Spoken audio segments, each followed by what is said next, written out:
Hey there, I'm Patti Ogilvie, and I'm a senior enrollment counselor with the Student Loan Help Group. And I'm Sam Pettingill. I'm also a senior enrollment counselor with the Student Loan Help Group. So today we're going to talk about something a little different. We're going to talk about what the Affordable Connectivity Program is and how borrowers can apply. And Sam, do you want to talk about that a little bit? Sure. So the Affordable Connectivity Program is a program offered by the Federal Communications Commission. So it's a federal government program. It helps ensure that households can have the broadband connectivity they need. I mean, we know in modern life, you need to have that for pretty much everything at this point. I mean, almost everything is done online. So for work or for school, needing to have access to internet is important. So sorry, go ahead. No, and I was going to say, and that's not offered through any specific political party. It's bipartisan. Yes. So the Affordable Connectivity Program will provide a discount of up to $30 a month for households toward their internet access, and up to $75 a month for households that are on qualifying tribal lands. So this is helping to make sure that high-speed internet access is affordable for everyone. Eligible households can also receive a discount of up to $100 to purchase a laptop, a desktop computer, or a tablet from their participating provider too. So it's helping you get the equipment and also helping you be able to be online, which of course, I mean, if you're looking at something like managing your student loans, you need to have access to the internet. Right. And for a household to be eligible, their income needs to be at or below 200% of the federal poverty guidelines. But there's also programs that if you are receiving them, you would automatically qualify for the program. And what would those programs be, Patty? So there's a pretty long list, and just a heads up, you guys, we're going to put the link to these programs in the description of the video so you guys can check them out, and the applications that are there as well. But just to name a few, if you're on Medicaid, if you're in the SNAP program, WIC, the federal Pell Grant, Lifelines, there's federal public housing assistance, supplemental security income, Lifeline, I think I said that one. So there is a whole list of people who are automatically eligible for these programs. So definitely we urge you to check out the links and see if you guys do qualify, because it's definitely worth a shot for sure. Yeah, definitely help. And then I think you may have mentioned this already. What participating service providers offer the high-speed internet for as low as $30, Sam? I think you mentioned the $30, but not the providers. Well, you would be able to be eligible for $30 off of your internet, a discount off. And the providers that would offer internet plans, high-speed internet as low as $30 would be, for example, AT&T, Comcast, Cox, Spectrum, Verizon.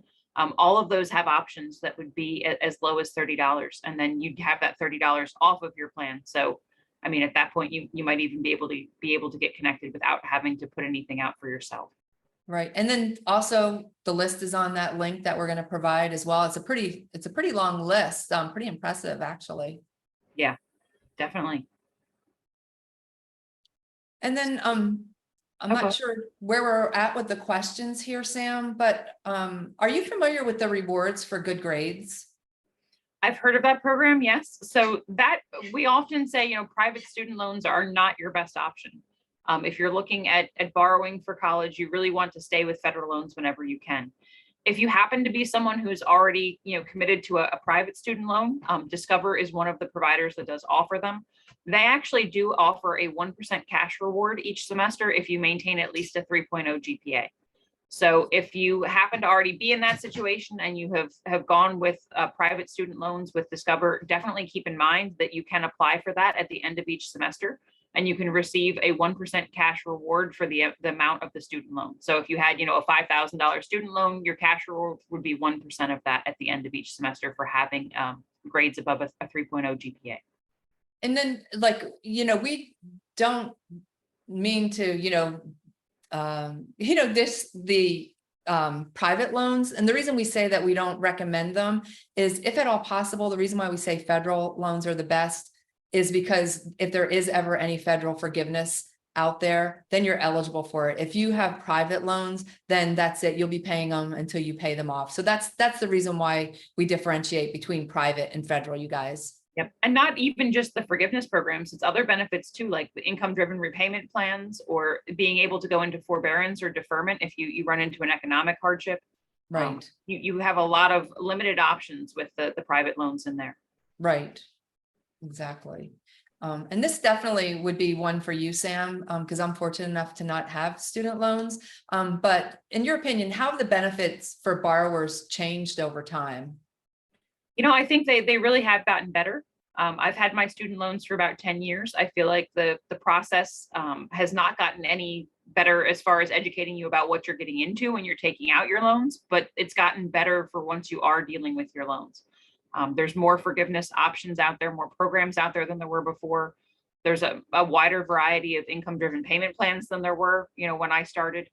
And just over time, I think they've been realizing that student loan debt really is a burden, and the Department of Education has been trying to improve that, make it easier to access resources and figure out what you do qualify for. It's definitely still very confusing, but at least you know that there are resources out there. I feel like the awareness of programs like public service loan forgiveness was not there at all 10 years ago. And I think Right. now most people are kind of, at least they're familiar, they know it exists, they just might not know how to take advantage of it. Right.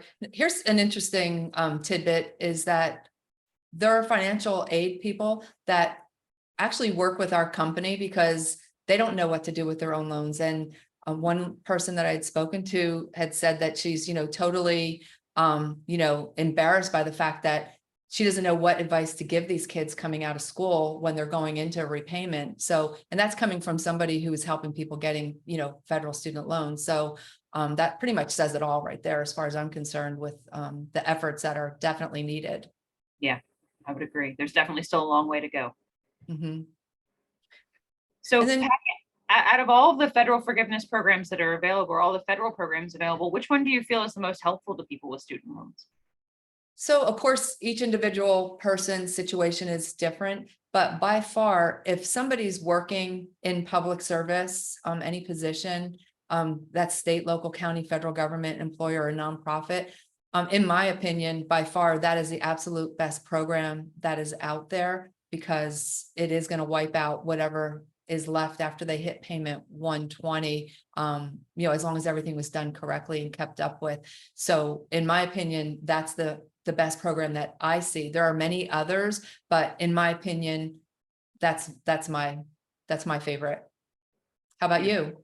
What's your I thought? would agree. I do think that is the best program out there. And of course, for people who aren't in public service, there's always income-driven repayment forgiveness. Mm-hmm. That, of course, that requires a longer term. That's usually 240 payments. But again, you're dealing with an income-driven payment. It's affordable, over time. It kind of grows with you, so you're not being crushed by a crazy, $1,000 a month payment or anything like that. And then, once you get to the end of those 240 payments, it forgives the remaining balance, just like public service loan forgiveness does. And I would still recommend, like, oftentimes we talk to people who think they know everything about all these programs, and then you talk to them and they realize how little they do know. And as always, we recommend just set up an appointment with us, do a phone consultation, let us review them, let us tell you once and for all what is your best option, because it's different for everybody. We hear all the time, oh, well, my friend did such and such, and they did such and such. It doesn't matter. Everybody's situation is completely different. So don't take for granted, like, what your friend is doing is right for you, because that 9 times out of 10, that's not the case. Yeah, Would and you especially agree? with all the changes lately. I mean, there's been so much that's changed just in the last year. I've seen so many people that have said, just like you said, oh, I can just do exactly what my friend did. And it turns out, maybe your friend didn't need to consolidate their loans, but you do. Or maybe, maybe you don't need to consolidate your loans, but if you did, you would be able to take better advantage of some of the changes that have been made with programs like PSLF or IDRF. So a lot of times people will skip steps just because they spoke with someone who didn't follow exactly the same path that they need. Right. Now, I know we're going to be heading out here and everyone's going to check out the links for themselves, but as we end this conversation, Sam, what are the top 3 important deadlines that borrowers need to be aware of, coming into the end of this year? Well, the biggest one, the one that's coming up in just about 2 weeks now, is the deadline for public service loan forgiveness for the limited waiver program. That's October 31st is when that program ends. So that's been going for 1 year, since October of last year. It'll expire October 31st of this year. If you're applying for public service loan forgiveness, your loans need to be already started into the consolidation process into direct loans by that date.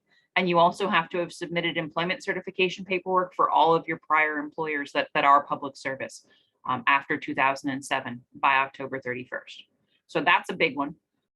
The other deadline coming up, it's not really technically a deadline, but November 15th is the suggested date. The Department of Education has said if you're applying for the Biden debt relief that was announced back in August, you do want to apply by November 15th in order for there to be enough time to complete the application and for it to be processed by the time the CARES Act is over at the end of the year.